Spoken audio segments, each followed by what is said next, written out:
Assalamualaikum warahmatullahi wabarakatuh. Kalau Tuan pergi ke Mekah, jangan lupa membawa kawan. Dari bunyi salam jamaah, sepertinya belum sarapan. Apa kabar Bapak Ibu semua?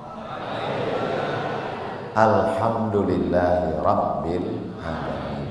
Allahumma salli ala Sayyidina Muhammad wa ala ali Sayyidina Muhammad. Semoga kita semua mendapatkan syafaat Nabi Muhammad sallallahu alaihi wasallam. Amin ya rabbal alamin.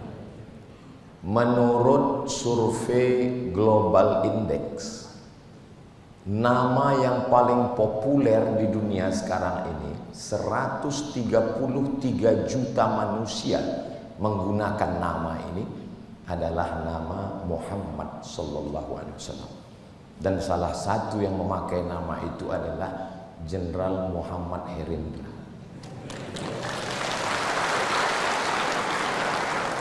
Sebetulnya kalau di tempat lain, mana tahu nanti dengar ceramah saya di yang lain, katanya Ustadz Somad mengatakan nama yang terbaik adalah nama seorang hamba yang rendah, yang hina. Ketika disandingkan dengan nama Allah, dia menjadi tinggi. Contohnya hamba itu abdu, hamba. Disandingkan dengan nama Allah, Abdullah, Abdurrahman, Abdurrahim, dan Abdus Somad. Itu nama yang kedua. Makanya di masjid ini coba kita lihat, sebelah kanan ada tulisan Allah dan sebelah kiri ada tulisan Muhammad, enggak ada Abdus Somad. Ini kenapa? Bahkan di pintu-pintunya, di pintu tertulis Allah Muhammad, Allah Muhammad. Sekarang ada yang ceramah, katanya enggak boleh menyandingkan nama Allah dengan nama Muhammad, karena Allah itu Tuhan, sedangkan Muhammad itu manusia. Ini nanti mana tahu ada yang datang kemari lalu dia mengkritik, walaupun dia belum tentu berani. Tapi sekarang kritik kan nggak bisa langsung, dia foto, dia posting di fake account.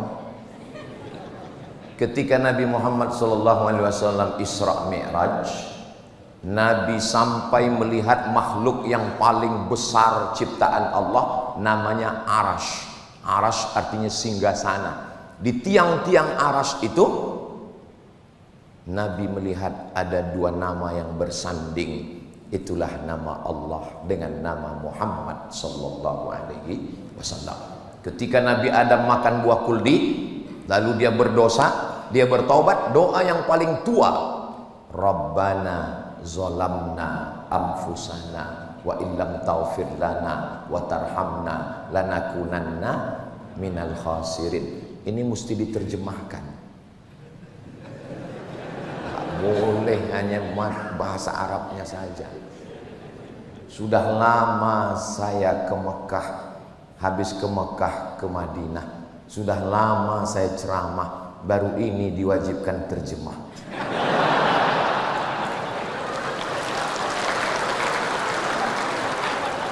Jangan hanya kalau saya jenderal, doa pun saya terjemahkan. Kenapa? Karena banyak jamaah kita nggak ngerti. Dia manggut-manggut, pas ditanya kenapa kau ngangguk, kulihat yang sebelah kanan ngangguk, aku ngangguk juga, kata dia. Mesti diterjemahkan memang. Cuman kadang di tempat lain kurang peduli. Memang beda kalau di BIN ini. PIN bukan sembarang PIN. PIN-nya bergambar bintang. Sudah lama saya mau ceramah di BIN, baru ini diundang.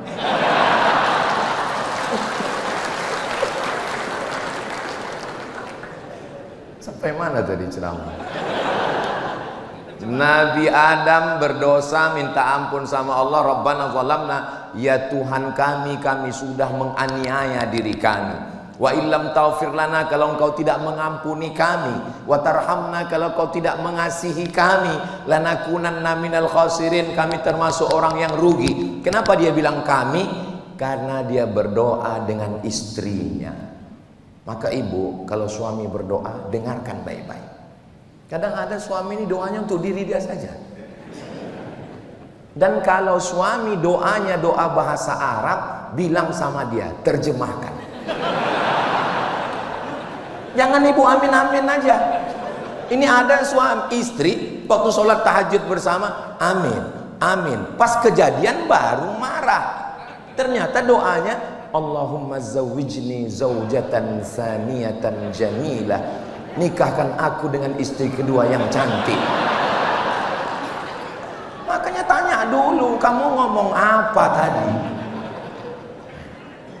Ini walaupun ceramah saya di BIN, tapi ini kan direkam. Ini untuk semua kantor se-Indonesia dari Sabang sampai Papua. Tolong, walaupun saya ceramah di Masjid Al-Bait Al-Akbar, tapi ini nanti akan diupload di channel Ustadz Abdul Somad. Tolong subscribe, like, share, and comment. Nah, maka ketika Nabi Adam setelah berdoa Rabbana zalamna anfusana wa illam taghfir lana wa tarhamna lanakunanna minal khasirin, Nabi Adam melihat ada nama yang bersanding dengan nama Allah di tiang aras. Lalu dia berkata, Allahumma inni atawassalu ilaika bihaqqi Muhammad. Aku memohon kepadamu berkat nama Muhammad sallallahu alaihi wasallam, ampunkan dosaku. Allah bertanya. Allah nanya bukan karena Allah nggak tahu, Allah maha tahu. Tapi Allah mau kasih tahu pada siapa yang tidak tahu. Nama siapa yang kau sebut tadi? Nama Muhammad. Dari mana kau tahu Muhammad? Karena ketika engkau ciptakan aku, rafa'tu ra'si, ku angkat kepalaku, dan aku lihat di tiang aras ada tertulis nama yang bersanding dengan namamu. Itulah dia nama Muhammad sallallahu alaihi wasallam. Mudah-mudahan yang belum ada anak nanti punya anak dikasih nama anaknya Muhammad. Terserah mau tambahan belakangnya nggak apa-apa, karena itu adalah simbol kita. Ini kadang buat nama anak kamu siapa? Camry Pak Ustaz. Itu kan merek mobil. Kebetulan lahirnya 17 Agustus Pak Ustaz. Terus apa hubungannya? Camry itu maksudnya kemerdekaan Republik Indonesia. Bagus, cinta NKRI, tapi tolong di pangkalnya tulis Muhammad Camry. Cantik namanya. Begitu. Ini sekarang banyak orang sekarang buat nama anak ini cocokologi. Nama suami Sulaiman, nama istri Toyibah, lahir anak Letoy. Mohon maaf Pak Sulaiman, jangan tersinggung. Nah, jadi nama itu adalah, kadang orang ini ngomong ikut omongan Shakespeare dari Inggris. What is in a name? Apalah arti sebuah nama? Bagi kita nama adalah doa. Mudah-mudahan nama ini mengangkat harkat, derajat, martabat di hadapan Allah Subhanahu wa ta'ala. Lalu kemudian Nabi melanjutkan Isra dan Mi'rajnya. Dan ketika itu dia sampai ke Baitul Maqdis Palestina. Mudah-mudahan Allah menolong saudara kita di Gaza. Sampai di sana, itulah yang dibaca sebelum azan. Assalatu wassalamu alaik, alaika ya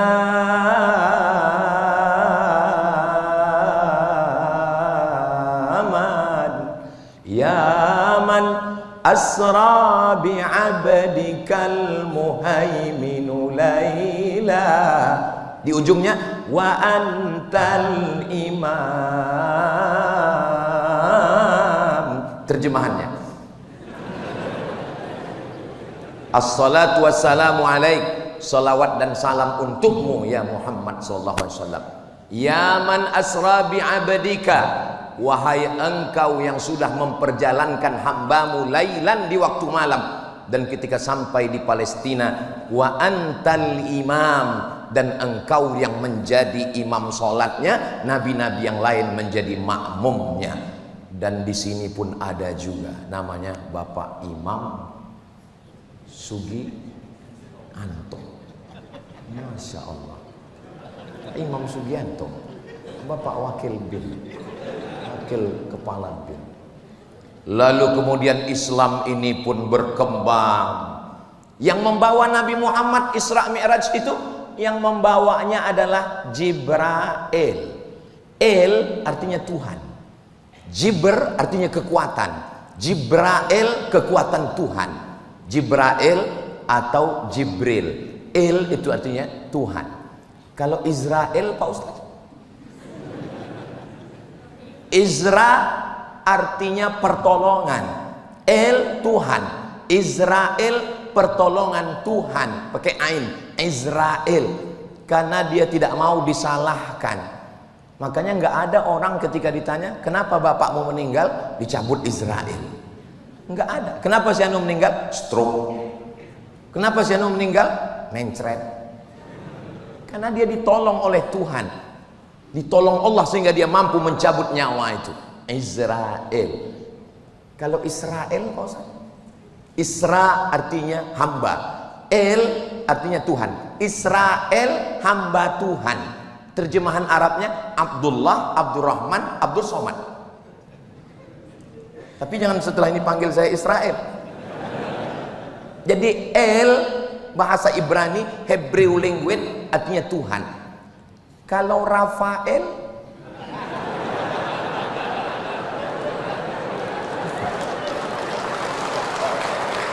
terjemahan Arabnya Syifa. Syifa artinya penyembuh, karena dia malaikat yang memberikan kesembuhan. Kesembuhan dari Tuhan, maka disebut dengan Rafael. Kemudian Islam pun sampai. Ini ngumpulkan bahannya lama ini. Jadi tugas saya ini memang mirip-mirip tugas badan intelijen juga. Mengumpulkan data, menganalisa, dan menyampaikannya. Cuman bedanya saya nyampaikannya ke jamaah. Kemudian Islam pun menyebar dari kota Makkah ke kota Madinah, dari Madinah menyeberang Laut Merah sampai ke Fustat. Fustat itu sekarang Kairo. Dari Kairo menyeberang sampai ke Libya, dari Libya ke Tunisia, dari Tunisia ke Aljazair, dari Aljazair ke Maroko, tempat saya kuliah dulu. Dari Maroko ini menyeberang ke Andalusia. Banyak jamaah kalau saya tanya, Andalusia di mana? Nggak tahu Pak Ustaz. Real Madrid, Barcelona, tahu. Andalusia, nyebrang Laut Merah, nyebrang laut Samudra Atlantik sampai ke Andalusia, maka ada satu tempat yang cantik. Yang cantik itu diumpamakan seperti buah. Buah yang paling cantik adalah buah delima. Makanya perempuan selalu dikatakan rambutnya bak mayang terurai, bibirnya bak delima merekah. Maka yang paling cantik delima. Makanya batu cincin pun, Pak, itu batunya apa? Merah delima. Maka di pintu kota itu dipasang buah delima 3. Satu di atas, satu di kanan, satu di kiri. Kota itu namanya Granada. Rafael Granada.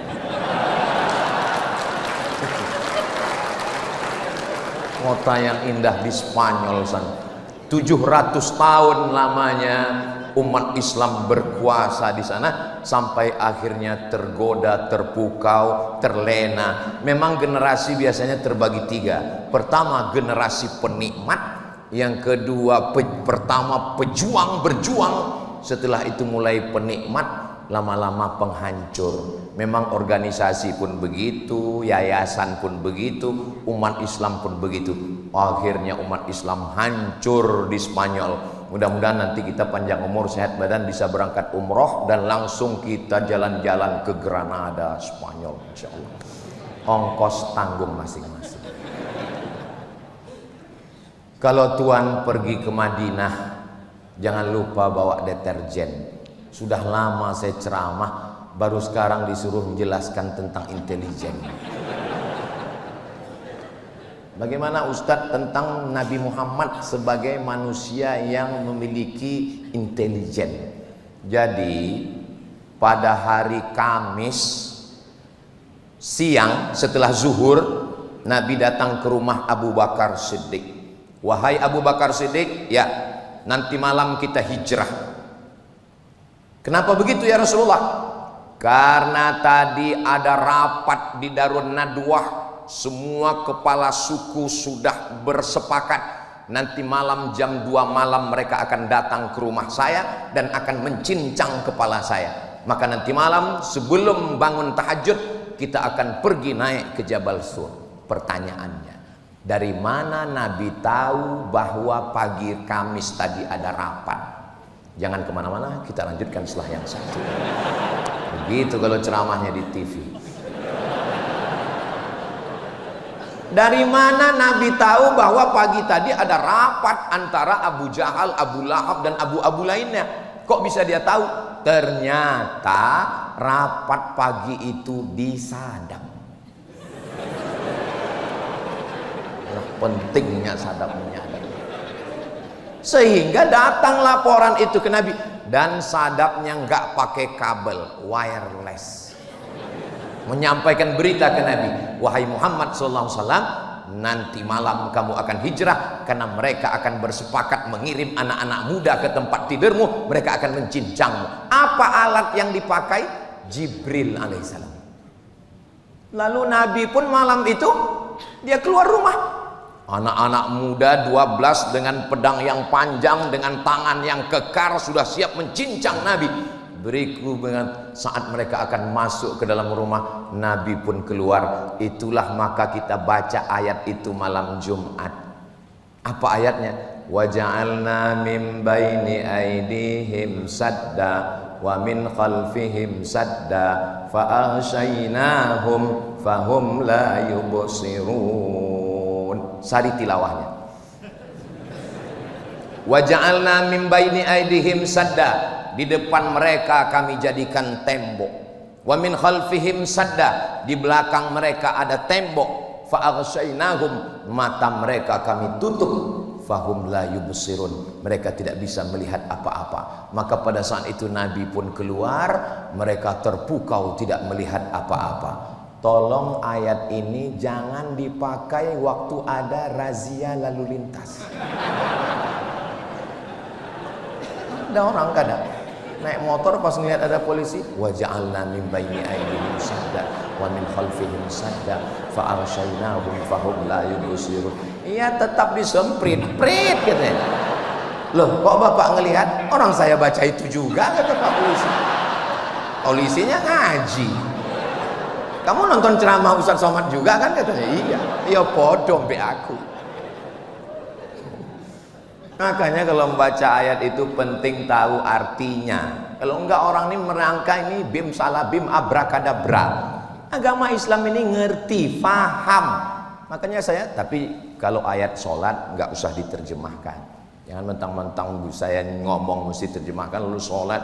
Inna sholati, my praying, wa mahyaya, my life, wa mamati, my die, lillahi ta'ala, for you, oh my God. Ya tetap biasa aja, cukup dengan faham saja. Tapi saya sampai hari ini, tadi saya segan Bapak Jenderal sampai menyebutkan Ustadz Somad itu S1-nya di Mesir, S2-nya di Maroko, S3-nya di Sudan. Saya senang Pak, tapi nggak semua orang ikut senang dengan kesenangan saya. Nanti kalau ceramah ini diupload, sambutan Bapak diupload, yang nggak senang dia komen, alah kalau cuma lama di Arab, onta juga lama.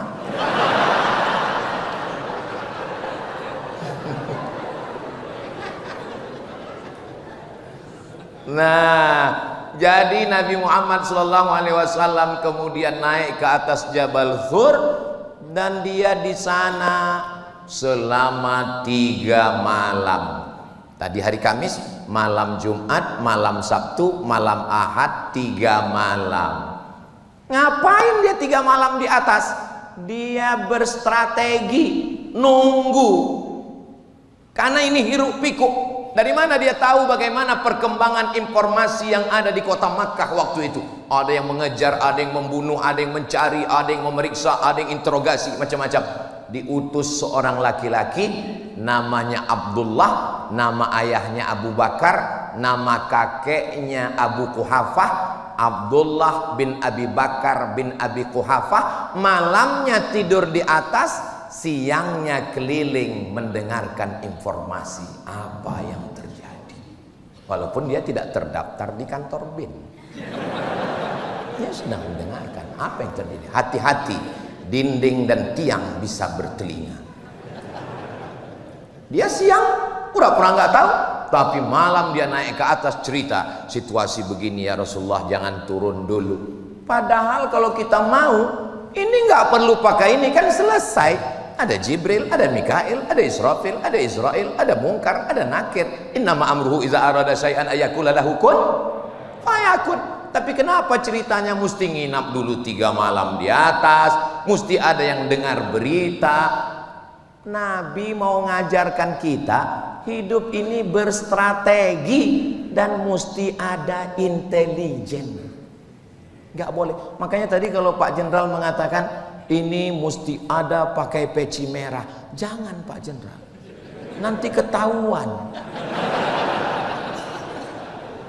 Cukup peci hitam saja, tapi singletnya merah. Karena ini bukan Polri, ini kita sedang bawah tanah ini. Kok malah saya yang jadi gurui jenderal pula? Saudara yang dimuliakan Allah, bayangan saya, ini bayangan saya ya Bu ya, sebelum ceramah tadi.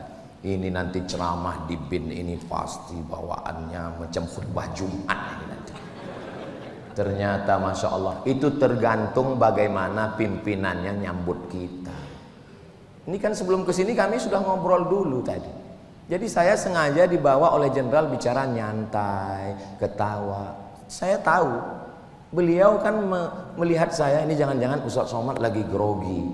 Maka beliau ajak dulu ngobrol nyantai. Coba tiba-tiba sampai ke masjid, kita nggak ngobrol, nggak tahu situasi, nggak tahu berita. Tiba-tiba saya disuruh aja ceramah. Pas dilihat ke depan menakutkan. Misalnya, kalau di sini terus terang saya merasa aman, nyaman, adem. Kenapa adem? AC-nya bagus. Saudara yang dimuliakan Allah Subhanahu wa taala. Lalu kemudian bagaimana kalau ada musuh yang naik ke atas? Ada satu orang laki-laki yang pura-pura, kalau bahasa di kampung kami ngangon. Pernah dengar ngangon? Bawa kambing, sampean Arab lu ngonang di Arab ngangon kambing, wedus. Ini bawa kambing supaya apa? Pura-pura ngangon kambing di bawah Jabal Sur. Supaya apa? Nanti kalau ada musuh tiba-tiba naik ke atas, kasih kode, jangan sampai naik ke atas. Begitu strategi Nabi SAW. Hari Jumat, malam Sabtu, malam Ahad, setelah 3 malam barulah mereka melanjutkan perjalanan. Dan ketika perjalanan itu dilanjutkan, penunjuk jalannya, gaetnya bukan Abu Bakar, bukan Umar, bukan Utsman, bukan Ali, bukan Abu Hurairah, bukan Usamah bin Zaid, bukan Zaid bin Sabit, bukan Ubay bin Ka'ab. Siapa penunjuk jalannya? Penunjuk jalannya adalah Ibnu Uraiqid, non muslim. Untuk apa dipakai dia? Supaya nanti waktu berjalan orang melihat. Siapa itu? Ibnu Uraiqid. Jalan. Tapi kalau penunjuk jalannya Abu Bakar, Umar, langsung ketahuan. Pasti rombongan Muhammad SAW kan? Itu makanya tadi saya larang, jangan pakai peci merah. Pakai peci merah ini berat, biar aku aja. Saudara yang dimuliakan Allah Subhanahu wa taala, akhirnya mereka pun melanjutkan perjalanan. Sampailah 8 hari 8 malam. Berangkat hari Ahad malam Senin, Selasa, Rabu, Kamis, Jumat, Sabtu, Ahad, Senin, sampai mereka di Quba. Lalu kemudian 4 malam lagi di Quba, malam Selasa, malam Rabu, malam Kamis, malam Jumat, sampailah mereka di Madinah. Itulah yang selalu kita lantunkan. Tala'al badru alaina min saniyatil wada' wajaba syukru alaina mada'a lillahi da' ayyuhal mab'utsu fina ji'ta bil amril muta' Jita syarraftal Madinah marhaban ya khairada. Tola'al badru alaina. sudah terbit bulan purnama di atas kami. Kenapa Nabi Muhammad itu dikatakan bulan purnama? Karena jahiliyah yang gelap terbit bulan purnama. Badar itu artinya bulan purnama. Sudah jadi nama orang Indonesia Badarudin. Yang perempuan Badriyah. Telepon nggak diangkat, WhatsApp nggak dijawab. Tola'al badru. Makanya kadang kalau Ustadz Somad datang ceramah, lalu jamaah nyambut. Tola'al badru itu artinya terang benderang seperti bulan purnama. Karena memang Nabi itu seperti bulan purnama, dan Nabi itu wajahnya putih berseri. Tiba-tiba Ustadz Somad disambut. Tola'al. Pas muncul, ireng. Sekarang Pak Ustadz kan ada skincare, wajah bisa berkilau. Ya lihat harganya dulu. Ada yang muka putih, leher hitam. Ustadz Somad ini kalau ceramah pasti menyinggung perasaan. Kunci dengar tausiah Ustadz Somad itu satu, jangan tersinggung. Ada beberapa orang tersinggung, pulang, ninggal.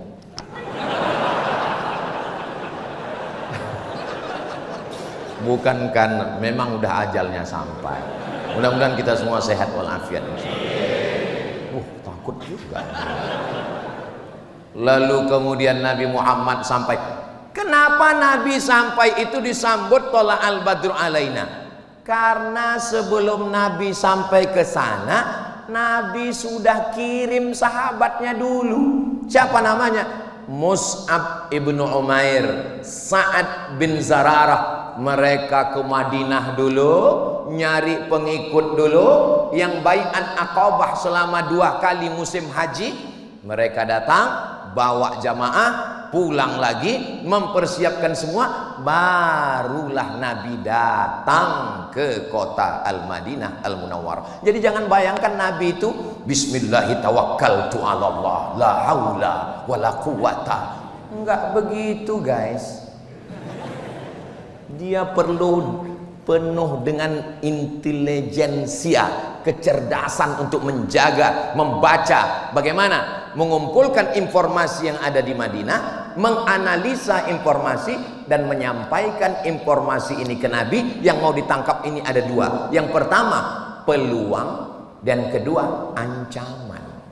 Kalau ada peluangnya, ada ancamannya. Kok saya lagi seperti membeli pembekalan sekarang? Ada nggak peluang di Madinah? Hijrah ini bukan Madinah ini ujuk-ujuk tiba-tiba Madinah. Tidak begitu. Hijrah yang pertama kemana? Hijrah yang pertama dari Makkah turun ke bawah. Namanya Yaman. Dari Yaman nyebrang Laut Merah. Namanya Djibouti. Dari Djibouti naik ke atas. Namanya Habasyah. Bahasa kitanya Ethiopia. Ada lagunya di Ethiopia, Iwan Fals yang dulu kelaparan. Saya karena di masjid segan, kalau di tanah lapang kita nyanyikan 3 album. Nabi sudah mengirim utusan untuk hijrah ke Ethiopia, tapi laporan siapa yang membawa ke Ethiopia? Namanya Ja'far bin Abi Thalib, saudara kandung Abi Thalib, sepupu Nabi yang hubungan dekat, nggak mungkin mengkhianati Nabi. Tapi ketika Ja'far pulang ditanya, Ja'far, gimana keadaan di Ethiopia? Ya Rasulullah, di sana aman karena rajanya pro kita, namanya Najasyi. Tapi kalau Nabi ke sana, Nabi nggak akan mungkin punya kekuasaan karena ada raja. Nggak boleh ada 2 matahari kembar. Peluang, ancaman nggak ada, tapi peluang nggak ada. Kalau begitu hijrah ke sana nggak usah. Hijrah yang kedua, Nabi pergi ke Taif. Nabi pergi ke Taif nggak pakai sendal, nggak naik keledai, nggak bawa teman, sendirian. Supaya apa? Supaya musuh-musuh yang ngintip nyangka dia mau kemana? Nggak jauh-jauh kemana-mana. Makanya Bapak kalau ada rencana macam-macam jangan bawa koper. Pura-pura kayak jalan biasa aja. Tiba-tiba, mudah-mudahan suami-suami kita dijaga dari pelakor. Amin. Kok bisa belok ke situ ya? sampai ke Taif. Taif itu 100 km dari kota Makkah, pegunungan cantik, adem ayem, indah.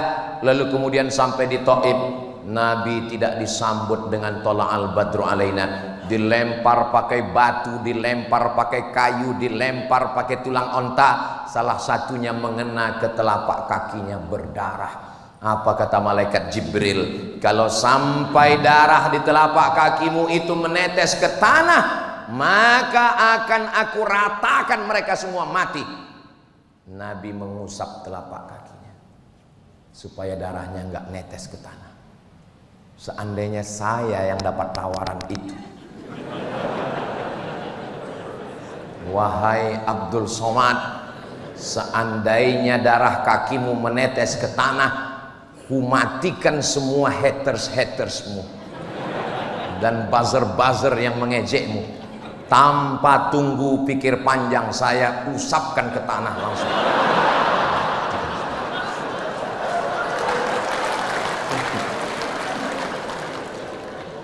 Tapi insya Allah gak perlu malaikat Jibril untuk mengatasi hater saya ini. Ceramah sekali di bin ini selesai.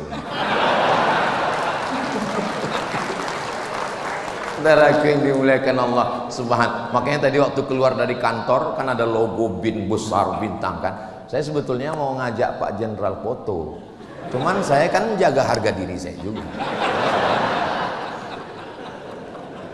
Kalau foto di masjid ini dilihat orang, alah paling di masjid kantor apa, kata dia.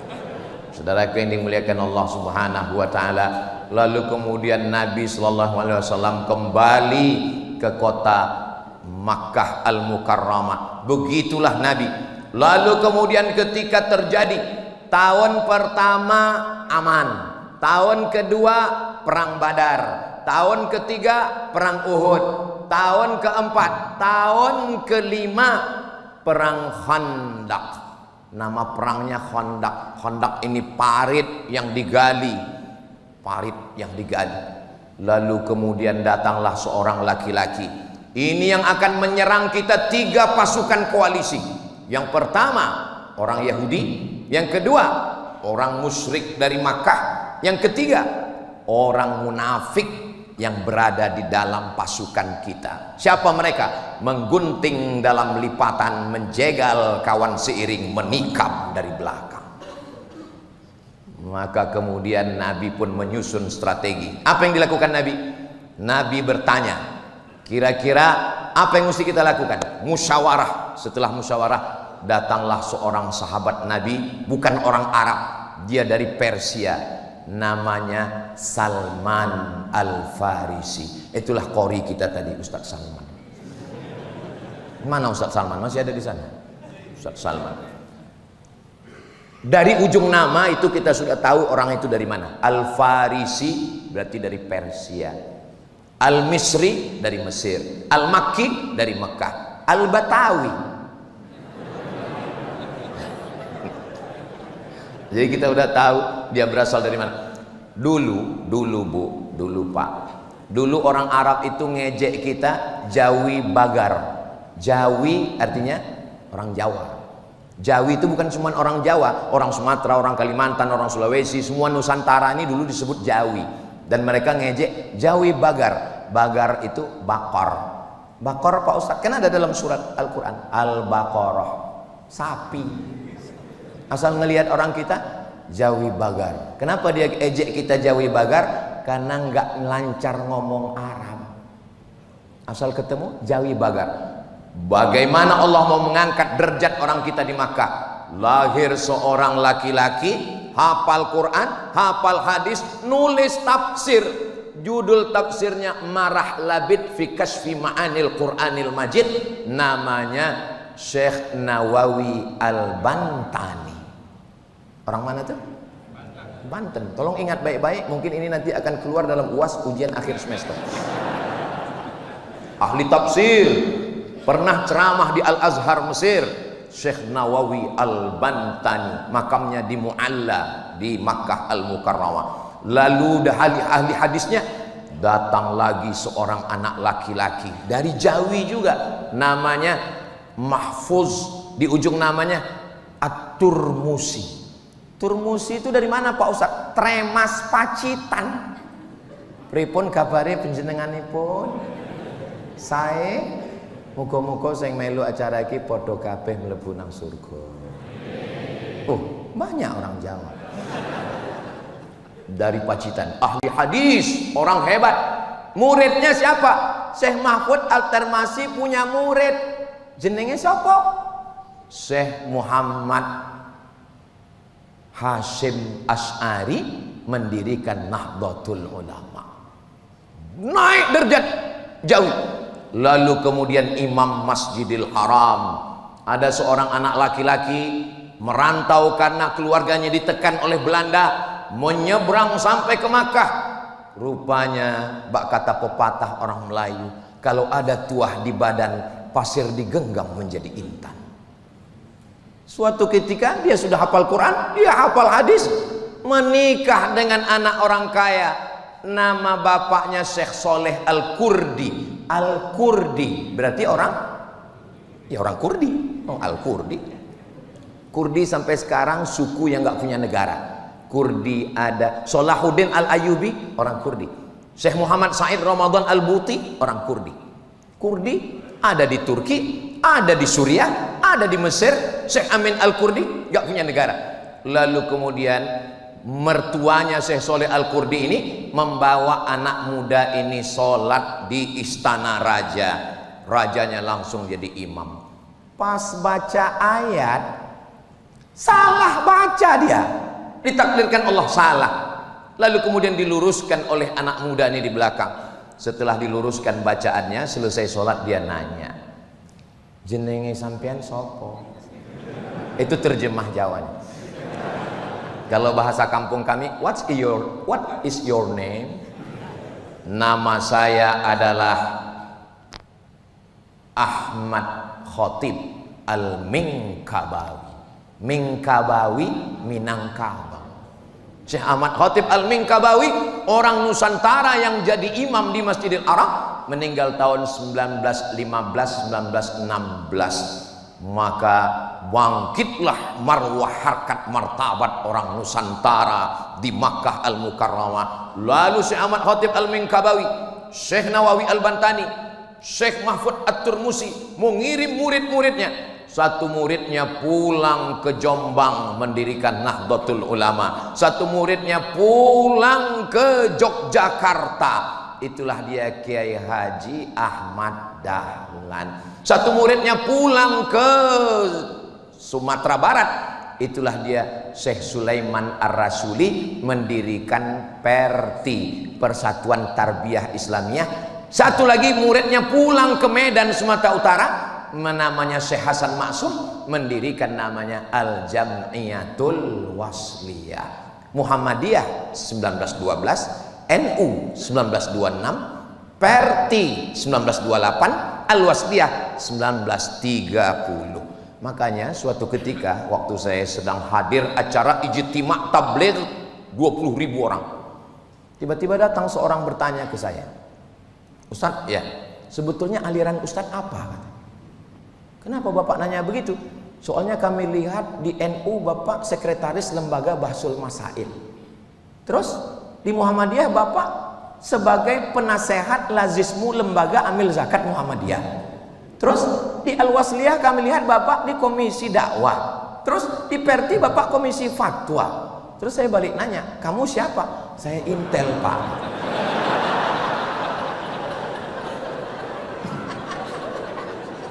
Lalu saya jelaskan bahwa Muhammadiyah, NU, Perti, Al-Wasliyah ini adalah organisasi keagamaan yang disusun oleh ulama Nusantara untuk ngelawan Belanda.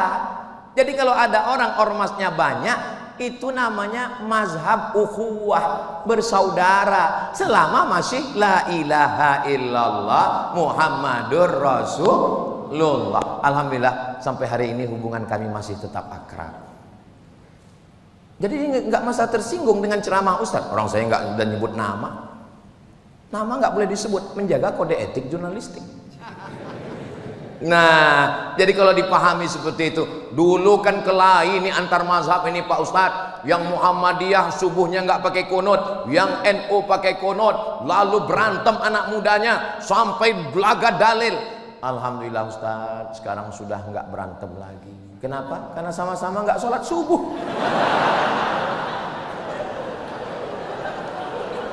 Saudara yang dimuliakan Allah Subhanahu wa ta'ala, kembali ke maulid Nabi Muhammad sallallahu alaihi wasallam.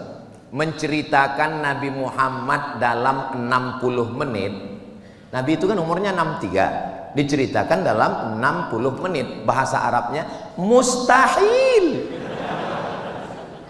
nggak bisa. Saya hanya menyampaikan sekelumit 0, sekian persen. Terus kalau kami mau tahu lengkapnya Nabi Muhammad itu gimana Pak Ustadz? Kitab yang paling rendah namanya Ar-Rahiq Al-Maktum, ditulis oleh orang India. Pemenang lomba nulis cerita tentang Nabi Muhammad diikuti lebih dari 50 negara. Pemenang juara satunya bukan Mesir Al-Azhar, pemenang juara satunya India. Ini sekarang anak kita kalau ditanya apa yang kau tahu tentang India?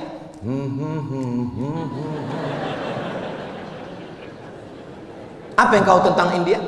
Padahal India ulama-ulama besar yang luar biasa.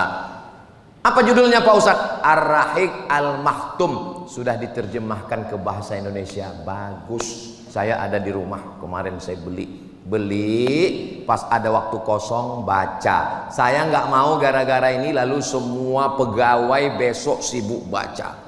Pas ditanya gimana laporan tentang Indonesia hari ini, kami lagi baca buku Pak. Kalau ada waktu kosong pulang ke rumah baca. Andai tidak terbaca pun insya Allah kita sudah mewariskan sejarah kepada anak kita. Nanti ketika kita sudah mati, anak kita buka-buka lemari mau merapikan, dia lihat ada buku, nangis dia ngelihat buku itu. Mama, kenapa dia nangis? Plastiknya belum dibuka.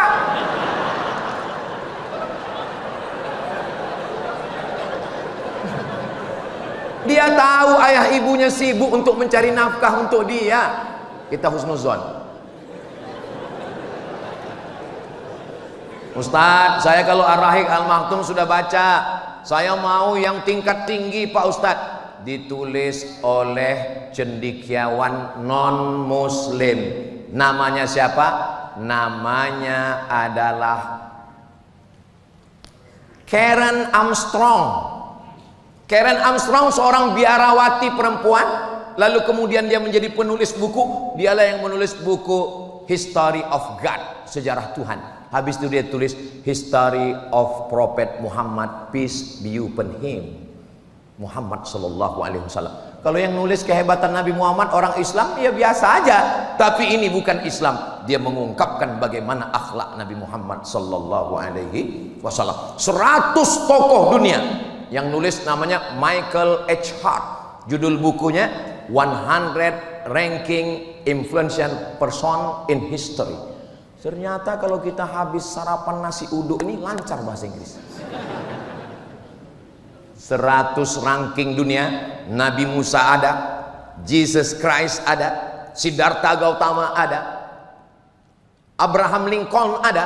Tapi yang dia buat nomor 1 adalah Muhammad sallallahu alaihi wasallam. Buku-buku ini sudah diterjemahkan ke dalam bahasa Indonesia, maka tinggal kita baca. Diadakan bedah buku ini untuk mengenal. Jangan sampai anak kita nanya, mama, Nabi Muhammad itu siapa? Ayahnya Abdullah, emaknya Aminah, lahir tahun gajah. Jangan tanya-tanya lagi. Banyak tanya itu orang Yahudi. Jelaskanlah tentang Nabi kita. Kalau kita tidak jelaskan tentang Nabi kita, nanti anak kita lebih kenal Ipin Upin daripada Hasan dan Husain. Nanti anak kita lebih kenal. Tapi saya nggak bisa juga ngejek, karena anak saya pun di rumah itu kalau dia lagi suruh sholat ya Sami, sholat, nggak mau sholat. Tapi kalau udah saya gelar sajadah, lalu di belakangnya saya susun Naruto, Spiderman, Hulk. Ah sudah, makmum udah siap, maju semangat dia imam. Ada. Terus dia nanya, mereka ini Pak udah mualaf semua saya.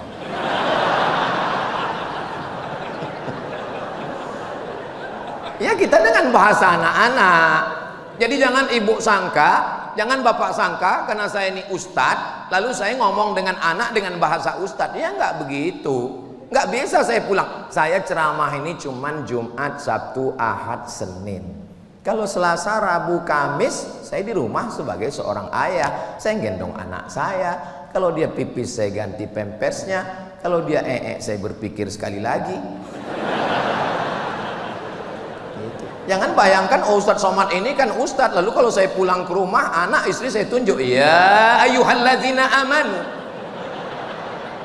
Enggak begitu juga kali. Nah, jadi bersikaplah. Memang di sini ibu adalah ASN, pegawai hebat, derajatnya tinggi, kerja di mana? Badan Intelijen Negara. Tapi kalau sudah pulang ke rumah, katakan ke suami, memang aku ini Badan Intelijen Negara, tapi di rumah ini kau adalah imamku sayang.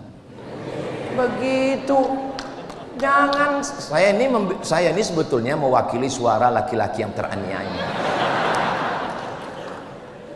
Ada ya satu fakta yang mau saya sampaikan, boleh? Kalau suami itu merasa dirinya tidak punya apa-apa, tidak berdaya, itu berpengaruh pada psikologisnya. Akhirnya dia merasa down, dan puncak dari tekanan psikologis, nanti pistol airnya tidak meletus. Saya malu mengucapkan ini di depan bapak-bapak jenderal, tapi saya mau rumah tangga kita tetap baik, walaupun profesor doktor, walaupun dokter spesialis, walaupun uangnya banyak. Maka katakanlah pulang nanti, you are my hero. Begitu. Tapi kalau ibu, kakak-kakak lalu mengatakan, aku pegawai, aku orang Badan Intelijen Negara, kalau kamu macam-macam, semua yang ada di WhatsAppmu sudah ada di sini. Dia langsung meninggal. Maka jangan heran kalau ada laki-laki itu diam aja. Memang laki-laki nggak berkata-kata, langsung meninggal.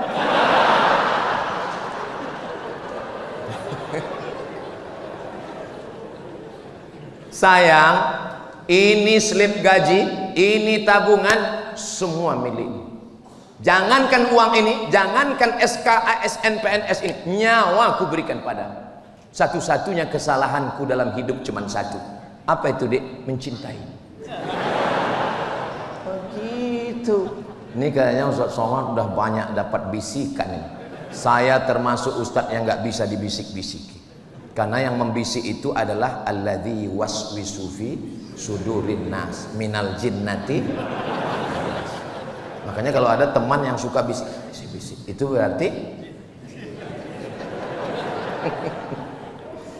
kalau yang berbisik ke telinga kita jin, itu bisa kita usir dengan ayat kursi. Tapi kalau yang berbisik ini nas, kursinya sekalian. Kalau yang berbisik ke telinga kita ini jin, kita bacakan Yasin wal Qur'anil Hakim. Tapi kalau manusia kita bacakan, dia tiap malam yasinan. Saudara yang dimuliakan Allah Subhanahu wa taala, Nabi Muhammad sallallahu alaihi wasallam penuh dengan perhitungan, penuh dengan kecerdasan. Ketika perang Uhud, perang Badar, perang yang paling menggentarkan. Kenapa? Karena pasukan Nabi cuma 300 sekian, sedangkan pasukan musuh ribuan. Apa yang dilakukan Nabi? Yang dilakukan pertama bersama sahabat adalah memasang kemah di tempat oase. Nggak bisa gali sumur. Di mana persediaan air? Oase. Di situ ada oase, tempat air, berkemah di situ. Berkemah di tempat oase berarti sudah menang 1-0 karena persediaan air sudah kita kuasai. Kalau mereka mau mengambil air, bayar. Sekarang, kalau dulu tidak bisa ngambil air karena air sudah kami kuasai. 2, besok pagi habis sholat subuh Nabi menyusun pasukan. Di mana Nabi menyusun pasukan? Di tempat terbit matahari.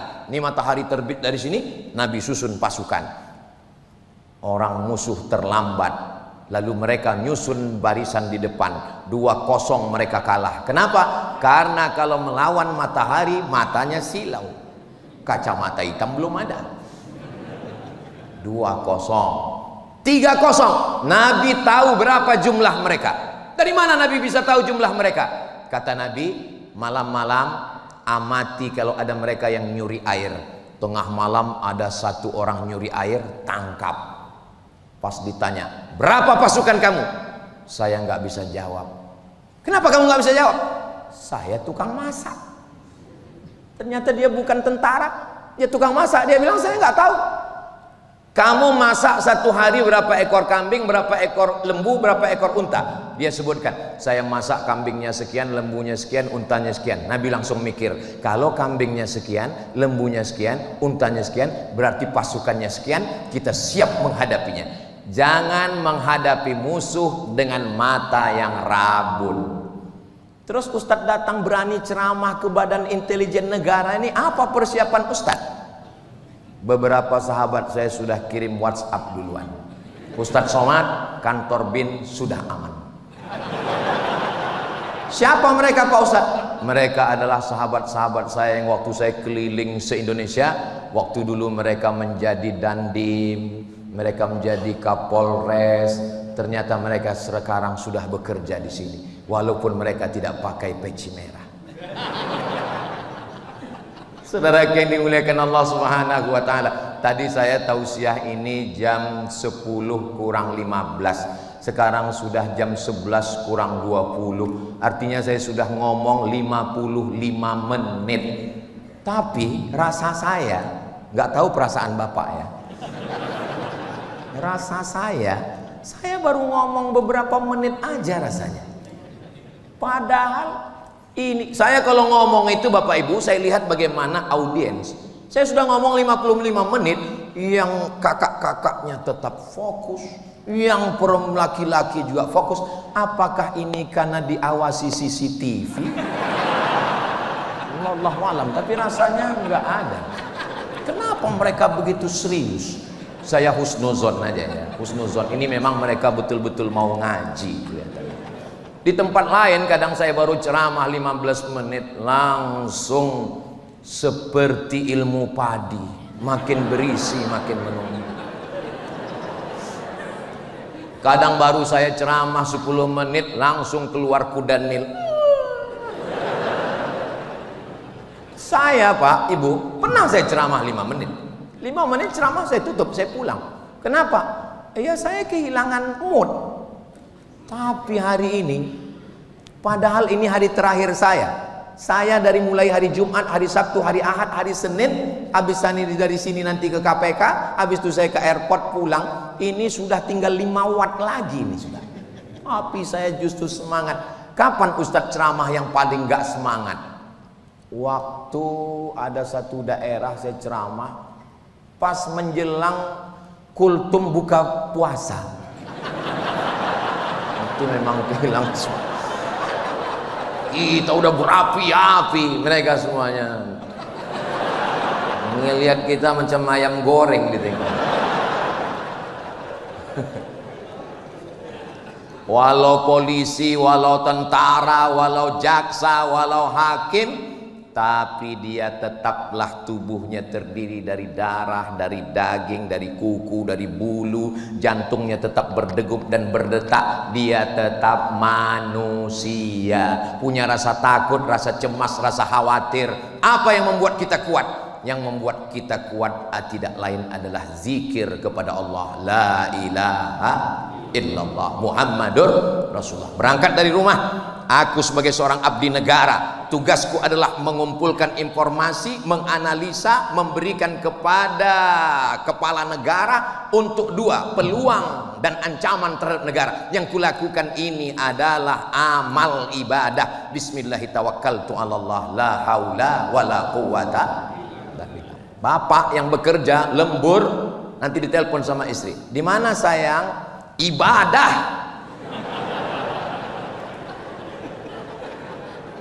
Kalau mati dalam membela negara ini adalah mati syahid, insya Allah. Amin.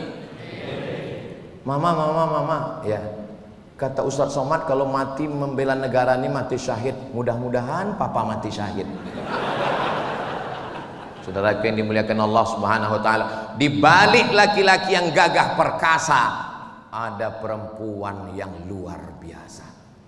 Perempuan itulah yang menenangkan hati dan jiwa Bapak. Aku sedang berjuang, aku sedang bertarung, ancamannya adalah nyawa. Maka wahai kakak-kakak, wahai istri-istri yang ada di rumah, ikhlaskanlah suamimu ini untuk mengabdi menjaga negara. Insya Allah Allah menjaga Indonesia baldatun thayyibatun wa rabbun ghafur. Insya Allah, amin ya rabbal alamin. Lebih kurang 1 jam. Saya biasanya ngisi pengajian itu sesuai besarnya botol minuman.